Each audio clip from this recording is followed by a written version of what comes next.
Welcome or welcome back to my channel, Kia's Budget Life. If you are new here, I film mostly budgeting videos, but I also film shopping videos. So if that interests you, please subscribe and turn your post notifications so you don't miss another video.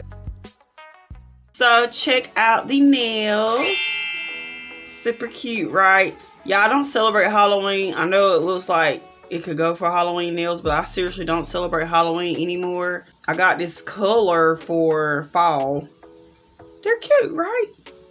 Okay, so this is the first official weekly check-in for October 2023. We had a rough week, okay? So let me go ahead and get started. So normally do from Thursday to Wednesday, which would have been the 5th to the 11th, but since this is the beginning of the month, I include the first 4 days as well. So we're doing from the 1st to the 11th. Start on the 1st, I had an unbudgeted transaction at Dollar General for $39.48, and that was on some tissue and medicine because I had sickness going on in the house. If you are new, I'm a mother of 2. I have 3 step kids, but they only come on the weekends. So my 2 kids stay with me and my husband. Me and my oldest son wasn't sick, but my baby boy, my 4-year-old, and my husband was sick. But we didn't find out my husband was sick till later on that week. But on the 1st, anyways, my youngest son had a cold. So I stopped and just stocked up on some medicine because we was really low in the house anyway. And then Monday, I had a no spend day. On Tuesday, I got gas at Atkinson for $20. I had a no spend day on Wednesday. And then on the 5th, this was my birthday. And oh my gosh. So Thursday is the day my husband got sick. He had a bellyache. He had a virus.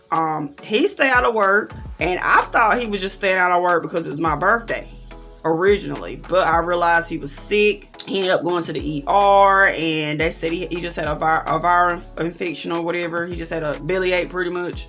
Not a bellyache, but he had a bug, a stomach bug is what I was trying to say. Yeah, y'all see there's a lot of gas transactions, so this is where it starts. So Sunday, so Sunday, I put $20 in the Monte Carlo. If you guys are new, I have 2 cars. One of them is Suburban that hasn't been working for a couple months now, probably longer than that. And then we have the Monte Carlo, which is the one we was currently using until this day. So it was working fine that morning. You know, I put $20 in there. And then it started messing up. So my husband works at an auto shop. So he goes to work and comes back home in a work car from his, his job or whatever. So since he stayed out of work on Thursday, he still had the work car. So I ended up putting $15 in that work car since I couldn't drive to Monte Carlo at Sunday. And then since it was my birthday, I wasn't going to cook, so I got my baby boy a kids meal at McDonald's for $6.52, and then me and my oldest son went to Bojangles and got some food for $9.62. And I didn't get my husband anything because he had his stomach bug. Later on that night, my husband started to feel a little bit better to the point where he can eat a little something. Tell me, why did my husband get in the Monte Carlo? He wanted to test out the Monte Carlo to see what was wrong with it. So he took the Monte Carlo and took it to Bojangles. He didn't even make it to Bojangles, y'all. He was on the interstate and had to pull over because the car cut off. So he called me. I had to get in the work car. I went to Atkinson and put $8 in this the little red drum thing so I can put gas in the Monte Carlo, because he thought it just cut off because it didn't have gas in it, because in our Monte Carlo it doesn't really tell you how much gas is in the car. You have to guess. Every once in a while the little needle will actually tell you the amount of gas that's in the car, but for the most part it doesn't tell you. So we have to guess a lot of the times. This is why I'm so glad I write down my transactions, because I realized I put gas in that car every 2 days, at least every 2 days. I noticed that looking at last month's calendar. But anyway, that's what that transaction was. So I took the drum of gas to him, and he put the gas in there, and just like I knew, it wasn't the gas. The gas wasn't the issue. It was something else. He got in a work car with me so we can go get something to haul the Monte Carlo back home.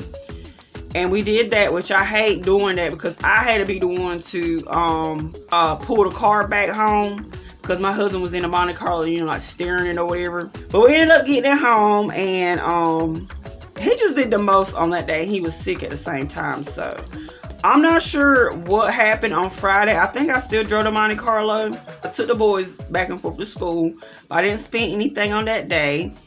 And then Saturday, we was just driving the work car. We didn't even bother driving to Monte Carlo the weekend. So the first transaction was at a barbershop called Supreme Cuts. I got my oldest son a haircut because he had picture day on Monday. And then we went to Walmart. I spent $5 on some feminine products. I spent $6.93 on a t-shirt for my oldest son for his pictures. And I spent $10 on some household products like dish detergent, hand soap, trash bags, and I think paper towels. As we left Walmart, I seen a homeless person and gave him $1. I gave him $1. My husband gave him like $5, so it was $6 in total. I got LL for less fortunate. And then my husband went to an auto parts store called O'Reilly's and he spent $7.48 on like a tester thing for the Monte Carlo. And then he spent $29.95 on some transmission fluid because the Monte Carlo was leaking transmission fluid, so it was low. It had a slow leak, but you know, he needed some. So that was Saturday. Then on Sunday, I went to church finally. And spent $10 on my tithes, and we got gas at Marathon for $27. But Monday is when the car really started messing up. So my husband returned back to work. I was able to get both of my kids to school, but I had to work on Monday and Tuesday at Dollar Tree. But I called out on Monday because, well, I didn't really call out. I just let them know that I'm going to try to make it to work. But I was letting them know the car had issues that it might cut off on me, and if it do, I'm gonna have to call my husband. And by the time we get there and I finally get to work, my shift will be over because I only work 4 hours. So I let my manager and them know that, but they told me not to worry about it. Just get the car fixed and let them know when the car is fixed, and they'll put me back on the schedule. So I'm really happy about that my job is working with me. So I didn't have to work either one of those days. I sat at home until it was time to pick the boys back up and drove to Monte Carlo, hoping to God it didn't turn off, but it did. It turned off. I pick up my baby boy first because he gets out of school at like 2:30, and I pick up my oldest son at 3:20. By the time I picked up my oldest son, it started wanting to cut off a lot on the way back home, but I did make it home, thankfully. But when my husband got off work at 5 o'clock, he went back to the auto parts store to get this after he, checked the car out and stuff. He went to an auto parts store, O'Reilly's, and spent $54 on a part. He was working on it all night, you guys. He took the car apart or whatever, and by the time he was getting ready to put the part that he purchased here in the car, he realized it was the wrong part. He was so mad because he was trying to get the car fixed so I can drive the car the rest of the week. So I was out of a car. So Tuesday I had I had to find a way to get my boys to school pretty much. Both of my kids have to be to school at 8 o'clock. And my husband goes to work at 8 o'clock. My oldest son is in middle school and he can get dropped off as early as 7:30. But my 4-year-old is in preschool and he can only get dropped off at 7:45. So my husband was able to take my middle school child to school, but he couldn't take my baby boy. So I had my mother-in-law take my baby boy to school, and she actually picked him up too. She dropped him off and picked him up. But my oldest son had tutoring, so he stayed at school a little later, so he didn't get to like 4:45. So I actually had my mom pick him up because she stays right down the road from his school. So that's what this transaction is, babysitter for $20. I gave my mother-in-law $20 for gas and everything, but I didn't end up giving my mama anything because when she dropped off my son, she just dropped him off and left. I didn't even know she was in the yard because by the time I realized, but she left already. She brought him home at like 6 or 7 o'clock though, because she was spending time with him and got him dinner and everything. So I really wanted to give her something, but she had already left. So that was that day. And then my husband had went back to the auto parts store and got the right part. So he did end up fixing the car that day. So I did test, he test drove it and everything. But I actually took the boys to school on the next day and put $20 in gas at Sunday, which is definitely unbudgeted because I did not expect this car to mess up so much and everything. And then my husband had a rough week, you guys. He was sick with the stomach bug, and especially when he called it this day, and he had to do all that stuff we had to do on my birthday, getting straight on the interstate and everything, and him working on the Monte Carlo every single night. I was like, he needs a break. Like, I took him out to eat, in other words, and spent $80.26 at Arnold's. We had it was so many crab legs on that table. He had a pound of crab legs, and I had like a seafood bowl I always get when I go there. So unfortunately, you guys, I did have to take all my money out of my vacation envelope. So I'm no longer doing the 52 weeks challenge. I had to put it all into my car stuff envelope. I really hated to do that. I was doing so good. I was trying so hard to catch up, and I was doing so good at catching up as well. But you guys, I was like, in order for me to take the vacation, I need a car, and the car is messing up. So I was like, I took all the money out because I'm also going to use the money to fix our other car, the Suburban. That's the one we really need fixed more than anything, because that's the one car that'll fit our family of 7. So I'm really happy now that I made that decision, because it made sense, you guys. Like I said, because I need a car in order to go on vacation. So we're still gonna go on vacation, just won't be in January. It'll be like in February or March. So what a week we had. I have 3 no spend days, and then my goal is 14. So I'm hoping I can get that. As of today, the Monte Carlo is working.